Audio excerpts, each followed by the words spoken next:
Good day, dear students. Today we are starting with world poetry, and I'm sure that you are going to enjoy this poem. And it is the by a person who had been in prison, and it is about the prison life that he is writing. So, before we start the poem, let's know what world poetry is about. We have already seen what English poetry or English literature was and English poetry in general. And as such, we know that it is possible to have English poetry even outside of England because England had a lot of colonies in the world, and colonized had learned English, and they also had started expressing themselves in English. So English is one contribution of the colonizers towards the colony. And as such, you will find a lot of writers coming up from these colonies and writing in proper English, very good English, and that also makes good English poetry. Again, you will find people writing in their own native language, and their poems get translated into English because those poems are really good and they had expressed themselves excellently, and people were attracted by the fact that they have a very good understanding of humanity, and they want the other people also to appreciate it, and because of that they have translated those poems into English. That's why you have two collections. One is English poetry and the other is world poetry. Means English poetry from the world over, or even translated English poetry from the world. So here we have poems from world English poetry and also world poetry. So I think I'll start with world poetry because that is one area where will be able to understand things better. Where you will come to understand that people from the colonies and from the other countries had and also from the marginalized, they had started writing about themselves and started expressing themselves. And even in America, the Native Americans, the Aboriginals, had been to the next generation had been the American generation. They have been mingling with the proper Americans, and they had all most of them had forgotten their Native American origins. But one lady, one poet, had spoken about her father. Her father was a native chief earlier, and how he thought of the customs that are associated with it, and how he really longs for his native or tribal customs is expressed in English poetry. And again, today we are going to start a poem by a Turkish poet, and he had communist leanings, and he was put in prison, and only after 10 to 15 years he was released from the prison. So when we speak of prison and the prisoners, the thought comes to our mind that they are all criminals, but it is not so.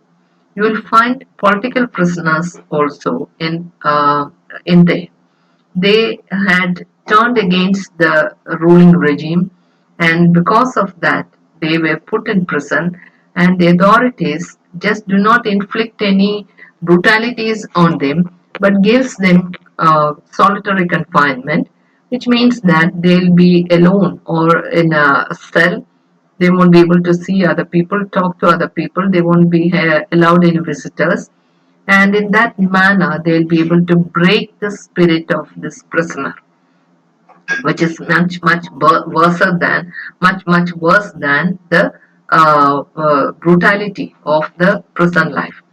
So here he speaks of some to the people, and the title of the poem is indeed an extremely long title. It's not like the usual poems title, maybe a beautiful enough poem with a short title. No, it's not like that. Nor is it a sonnet or a lyric. We can't call it any of these categories. But it is just an expression of the thoughts that came to his mind while in prison, or maybe after coming out of the prison. The title of the poem is Some Advice to Those Who Will Serve Time in Prison. It is advice to those who will serve time in prison. So this is from an expert who speaks of his experience from his prison days, and people can, in a way, indeed benefit from that. It is with that intention that he had written this poem. So here you will find that Hikmat is speaking about survival, and he says that endurance is indeed something strong, and they are powerful modes of protest, and they deprive the authorities the satisfaction of this imprisonment. So it lives, or this poem is indeed an advice to those prisoners, an encouragement to them to endure the risks and face the day every day unflinchingly, because each day, the moving of each day is indeed painful. Once you are alone, when you feel that you are quite alone, without the support of your family members, friends, no one, your dear ones, you have left them all outside that prison. And there you are in the prison quite alone. It is this that makes you lose your spirit. And he says, don't lose your spirit. He says, if instead of being hanged by the neck, you are thrown inside for not giving up hope in the world, your country, and people, if you do 10 or 15 years apart from the time you have left, you won't say, better I had swung from the end of a rope like a flag. So you wouldn't be saying this if instead of being hanged by the neck, you're thrown inside. Means you are not hanged, which means that you are still alive. You are just thrown inside, and for not giving up hope. You are not giving up hope in the world, your country, and people. And if you do 10 or 15 years, apart from the time you have left, you won't say that it is better to be dead. You won't say that. Better I had swung from the end of a rope like a flag. You wouldn't say that because there is still to be hope in your mind. You'll put your foot down and live. Put your foot down means you are determined and you will live. He says, you will live. That is almost like a command or a determination. It may not be a pleasure exactly. Though I say that you will live, I know that it is not going to be a pleasure exactly. But it is your solemn duty to live one more day to spite the enemy. It is your solemn duty. Consider it as your duty to live one more day just to spite your enemy. The enemy thinks that you will lose your mental strength and you will be broken in no time at all. So you can't do that. You will have to defeat your enemy, and you will have to spite your enemy and live. Part of you may live alone inside. Part of you will retract and you will close some part of you and keep it inside. And that part will be like a stone in the well, a heavy stone in the well which will not move, which will not be shaken by the well water. Suppose it is a river and the stone is there in the river, the strong currents of water will move the stone here and there. And there will be movement or even the lessening of the stone, the smoothening of the stone.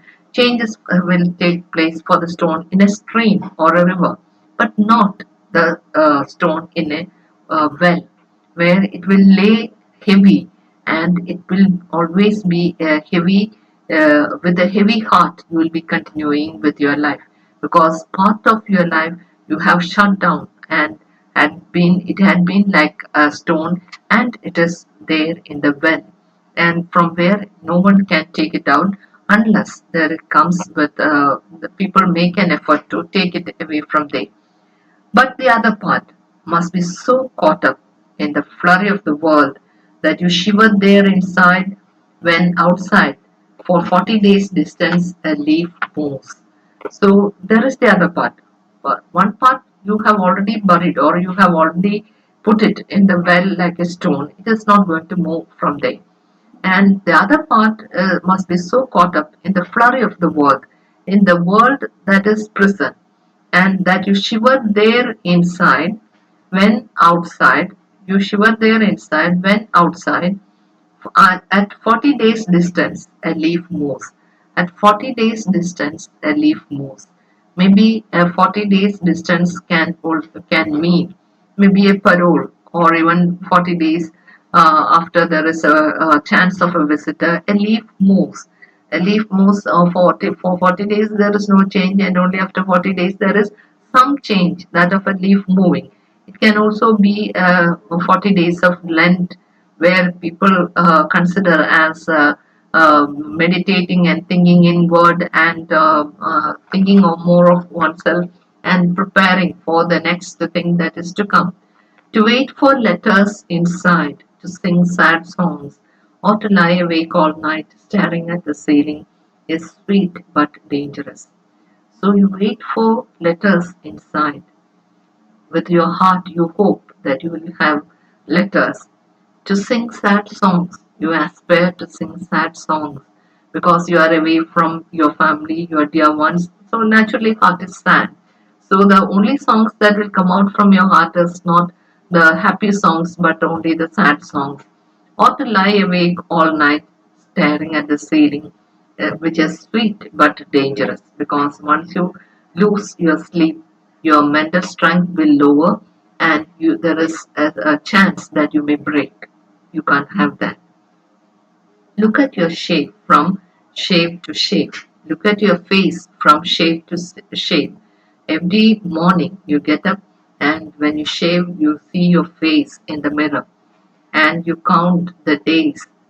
Forget your age because in the mirror it just do not matter because you are in prison and you have your shape but you forget your age.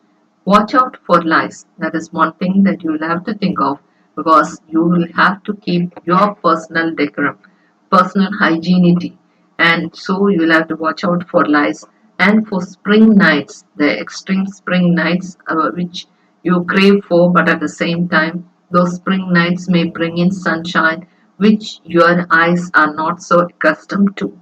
But and always remember to eat every last piece of bread, and always remember to eat every last piece of bread because food is a commodity that is given in short measure.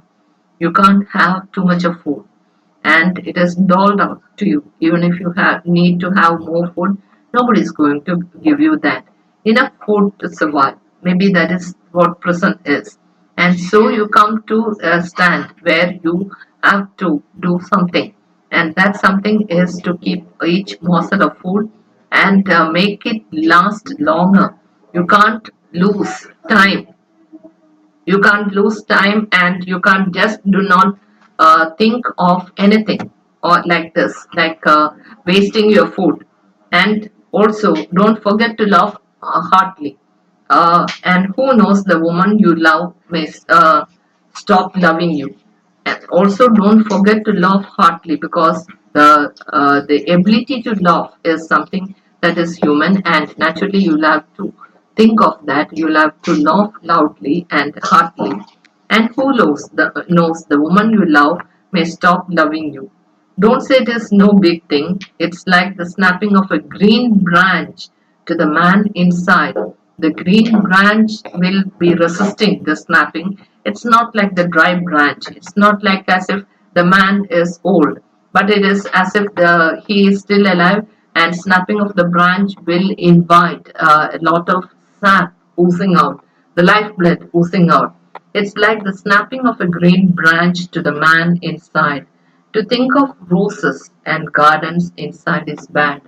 To think of roses and gardens means family, family life, a home, a hearth, and it will not do. It will bring all the more happiness and unhappiness and depression. So better not think about roses and gardens while inside a prison, which is indeed very bad. So he says it is better to think of seas and mountains, vast seas and huge mountains, which is good because it is an area where you can think of the visit to the sea where the wind is there on your face and there is a lot of space around you. While in prison, you are there in the set. So this thinking of the vast spaces will really lessen your loneliness and will help you to overcome the confines of that prison wall. So also the mountains that are tall and with wind rushing over on your face, all these things will help you to overcome the suffocation and the stuffiness of the prison cell. And he says, read and write without rest. You will have to read and write. And I also advise weaving and making mirrors. These are small occupations that will help you to feel that you are doing something. From one moment to the other, 1 hour to the other, you are engaged in doing something. Instead of lying awake and thinking and thinking and thinking and not reaching anywhere, you can favorably use the time like weaving and even making mirrors. I mean, it's not that you can't pass 10 or 15 years inside out and more. He says that passing time for 10 or 15 years in a prison is not, I can't, I am saying that it is not as if you can't spend time like that. You can, and maybe more time. You can, as long as the jewel on the left side of your chest does not lose its luster. Those lines are significant. The jewel on the left side of your chest refers to the heart. You do not let the worries and the unhappiness hamper the happiness of the heart. If that is so, the jewel that is the heart will be blackened and it will not have its shining. And only if you keep it shining with worthwhile things like good thoughts, reading and writing, weaving, making mirrors, only then you will be able to survive the 10 or 50 long years in prison. So while in prison, you can keep. I'm not saying he says that I'm not saying that you can't really make places or you can really survive inside the prison. You can, and you can do that as long as you keep the jewel that is on the left side of your chest. Do not lose its luster. Its shining will be there, and so you will have to. It is you who will make sure that your heart is intact. It is still beating and it is still enthusiastic. It is still happy, and then you will be able to survive the prison sentence. Otherwise, you will be feeling depressed or unhappy, and you will not be able to survive. So he says that it is some advice to those who will serve time in prison. So these advices, do not think of the roses and garden, the family and the hearth. It just will not do because it will make you all the more unhappy. And this will create a lot of problems. You will not be able to sleep at night, and lack of sleep will be too much on the next day and the day after, and that is going to be a real toll on your life. So better not think of that. Just keep push aside those thoughts. And half of you or a part of you is already closed and it is like lying like a stone in a well, and it is not going to move there. That heaviness of heart is already there because you are there in the prison. And in spite of the heaviness, that water above it is there, and the buoyancy of that water is that which is going to make you survive in that prison. But you have closed yourself to certain aspects, and that is in a way good because craving for things that you can't have will make you all the more unhappy, and that unhappiness will make you lose your sleep, and that lack of sleep will act on your mental state, and that is going to break your spirit. So you need to have a certain code of behavior while you are in prison to keep yourself intact, not for 1 or 2 years, but for 10, 15, or even more years. You can do that. And this is his advice, as if he expects people to be there in prison and to serve sentence for 10 to 15 years. Because this is one genre, that is prison literature, that is being explored nowadays, and people had come up. They are not criminals, exact criminals, but they are people who had been in total disagreement with the existing rule, and because of that they are in prison. And after some time, when the authorities think or the authorities change, they are let out of the prison. And when you speak to these people, when you speak of the prison sentence, they have a lot to think. Their spirit is diminished to a certain extent, but it is not totally broken. But they have emerged as real wise men. And during the pandemic, we have also experienced a restriction on our movements, and that was horrible. To us, it was horrible, but the family had really helped us to survive. Suppose you don't have a family, you are in a room, and even in a family or in a house, you are moving from one room to the other, and maybe moving outside also to a certain extent, and you have your parents or your siblings to talk to. That makes your life less burdensome. But even then, you are oftentimes irritated. Even though the restrictions lasted only for 3 or 4 months, and there was movement after that for some time, you still feel that you are not given the full freedom.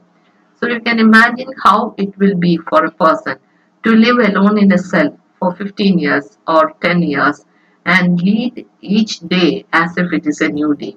And then he will be facing the mirror every day when he is looking into the mirror for a shaving, and sees his face as if he is seeing it for the first time.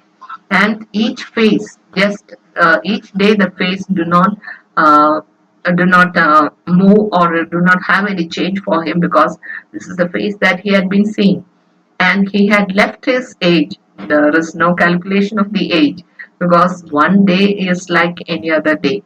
Maybe he kept a time like Monday, Tuesday, Wednesday, and so on for some days. Maybe for a month he must have kept time for that. But after that, he had lost count of the days also. Maybe this happened to you also during this last year, when you were when your freedom was restricted, because there is no Sunday or Monday for you, and there is no holiday for you. It is a total holiday for all of us, and there is no need to look at the calendar to see what day it is, because the calendar is there.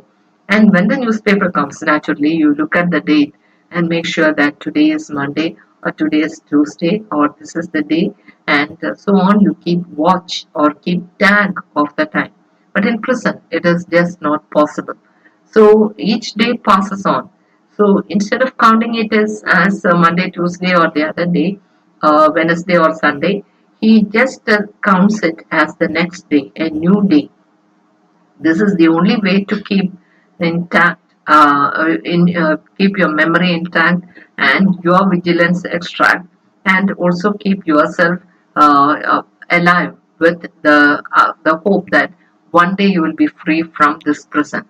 So to keep this hope in your mind, you have to think of the sea and the mountains. Do not think of the roses and gardens. Gardens and roses are made by the family, and as such you will find them connected to people. And thinking of other people will make you totally unhappy.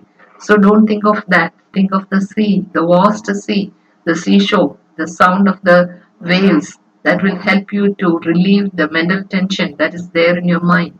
And think of the vast mountains, the huge mountains, and the wind on top of the while on top of the mountain, facing coming to your face, and the feeling that you're on top of the world is there. And all these thoughts of the distanced thoughts are necessary to survive in an enclosed space like the prison. So this is why he is giving advice to those who are planning to serve time in prison. It's an advice. So even though the sentence is long, you will find the thoughts are just lines which are not irregular lines, and you will find inverted commas lines.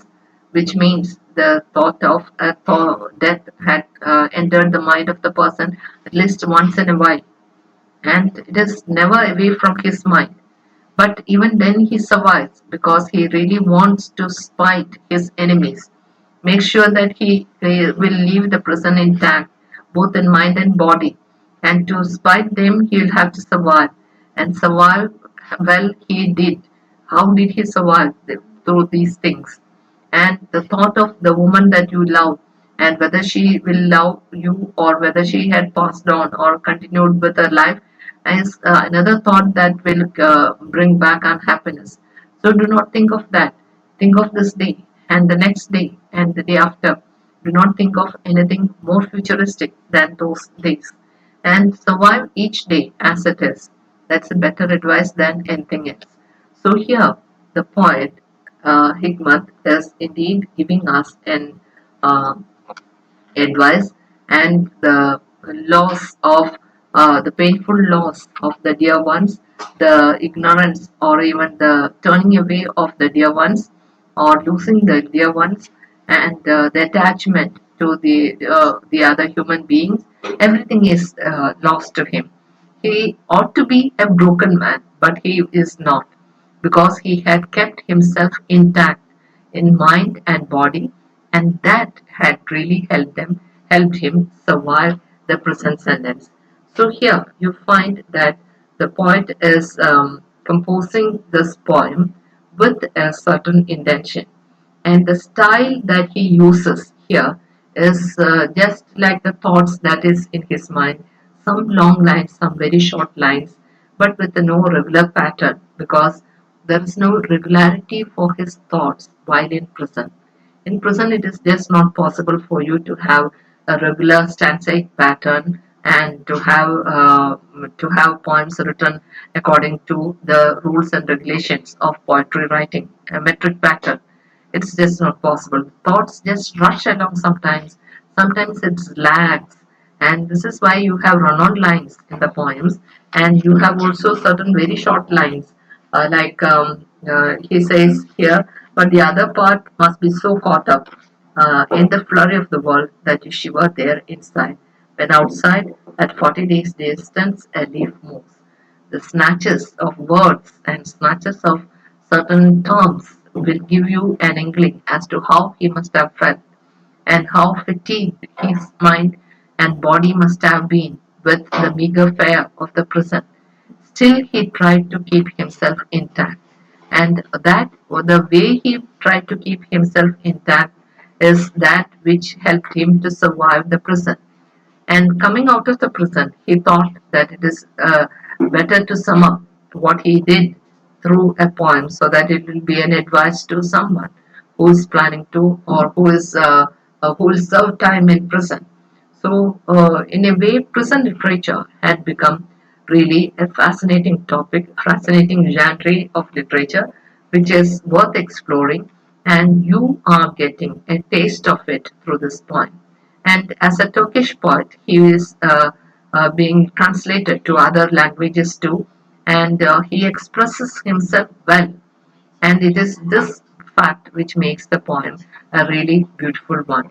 You will find certain rhyming lines, and you will also find alliteration, and you don't find capitals for beginning for all the lines, because it is more like a conversation in some parts, and you will also find jump on thoughts. Thoughts jump from one stanza to the other. It's not a natural flowing of the thought process as it is. That which comes to his mind, he expresses immediately before he forgets.